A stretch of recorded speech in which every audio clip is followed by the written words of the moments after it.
What's going on, my horror fans? I was able to check out the new horror film from Neon, Cuckoo. Let's talk about it. Cuckoo is a film that follows 17-year-old Gretchen, whose mother recently passed, causing her to move from America to the German Alps with her father, his new wife, and her half-sister. Plagued by bloody visions, noises, and weird situations, she begins uncovering a deep mystery that is occurring in this resort.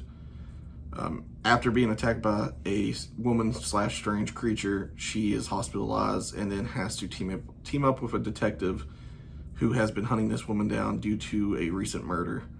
The two then, start their own investigation to figure out what is going on at this resort and with this woman. Now, with that being said, this is going to be a spoiler review, or a spoiler-free review. The film just came out last night. I was able to see it last night at a local theater. However, by the time I got the Borderlands review up and got back from Cuckoo, it was about 1 a.m. and didn't have enough time to get this video up. That being said, the film wasn't bad. It was pretty good, and I actually enjoyed myself with it. Cuckoo was a film that was directed and written by Tomin Singer. He is not really well known. I believe he's only had 3 movies now, maybe 4 movies now, counting this one. His other films, Luz and El Fin del Mundo, neither of them I've honestly seen or heard of. However, the one thing I do praise Tillman for doing is you can tell this film was easily written and directed by someone with a certain view and a certain passion. It seems like his movie and what his story he wanted to show and create was, how do I put this? The studio didn't get involved. You can tell that this was strictly his film, his own personal original story, and that is something that I applaud him for doing and being able to do. The film was built on a budget of $7 million, which surprisingly, I would have said it was a little bit, I would have thought it would have been a little bit more. The film looks really good. One of the things I do give credit to Neon is, and sometimes I tell my girlfriend while we was watching the film, I enjoy that the camera lenses they use. Like it reminds me of old school horror thriller movies. The film is like, it kind of seems like it was made back in the 90s, 2000s, maybe a little bit earlier than that, just because of the lens they use. And that's not a negative thing. That's just something I appreciate with their recent films, such as this one and Long Legs. That gives it just a sense of flavor.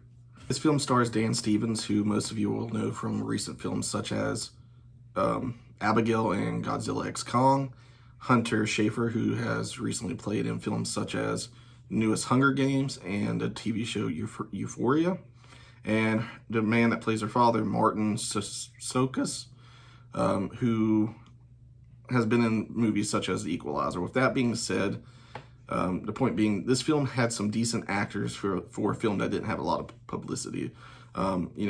This is a new Neon film with a recent success such as Long Legs. I feel like Neon might have dropped the ball with this film, just because the only time I've seen any publicity for this film is with Long Legs. I've yet to see a trailer come across YouTube or TikTok or, regular cable for this film. And I feel like they might have just dropped the ball a little bit with that, because this film honestly is up there with Long Legs. I'll probably give Long Legs a little bit of a better score, but on originality and film content and the story itself and the acting, it's on the same page as, same par as Long Legs.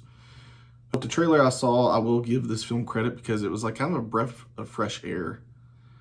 Going into this film, I didn't know a lot about this film or the story of this film besides, it's showing in a trailer that Gretchen gets chased down and attacked by a strange woman, making it and then showing some scenes.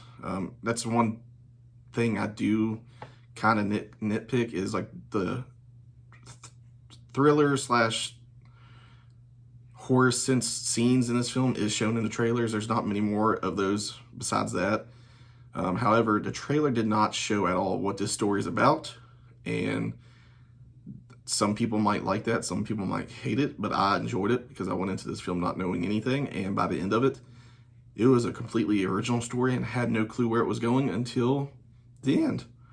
But, you know, with that being said, this movie is not a horror film in the sense. There's some horror elements. So one of my gripes with Neon here lately is that they start marketing these films like horror films, where like Longlegs was supposedly the scariest movie of the year. It wasn't. It was a good movie. It had its moments, but it wasn't. Same with this film. The trailer makes it look like a horror film. It's more of a little horror slash thriller slash mystery film. And I'll give it, you know, like honestly, on a scale of 10, it's 2 to 3 out of 10 horror aspect. 8 out of 10 is more of the thriller mystery aspect for this film. Now, my pros for this film: the acting was very good. The story was very good and original. The woman slash creature of the film, whatever you want to call her, I ain't gonna go into spoilers and say what she was. She was interesting, and her powers, whatever you want to, you know, some of the stuff that happens to them in the film, you'll see it if you see it, was interesting. The length of the film felt right, and it wasn't too short and it wasn't too long. It was just right enough for the story that they was trying to tell, and they didn't extend it. The twists that were thrown in the film were good for the story. However, I did see all of them coming. If you pay attention to the film, you can kind of tell what's happening. Overall, I feel out of all the movies I've seen here lately, this film has a lot more positives than negatives. However, me being the movie critique I want to try to be, there's going to be some negatives that I want to talk about. For the negatives, this is just me, like I said, me kind of just nitpicking things that I think the general audience is going to kind of hate this film. The movie itself can be confusing. You have to actually pay attention. You have to listen to the dialogue throughout the whole film. If you do not, by the end of this film, you're going to have a lot of questions. My girlfriend went into it. I had to explain multiple things by the end of the film when we were driving home. And some of the things, honestly, you have to put together yourself to comprehend. They give it to you, but there's some aspects that they, I think, want you to piece together, and it could be right, it could be wrong. They did leave this film open at the end for a sequel, in a sense, or it could be just left alone and be a standalone film. That could also piss some people off.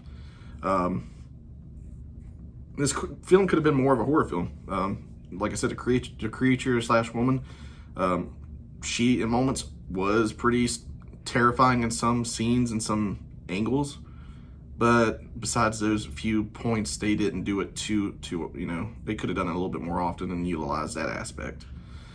Like I said, overall the film was good. It was original and it worked for, you know, what the director wanted to do. He set out on a specific focus, and I think he hit it as best as he could have. The film, in my opinion, I'm going to give it an 8 out of 10 due to the acting, the original story, the length of the film. It was overall, like I said, a decent film to go.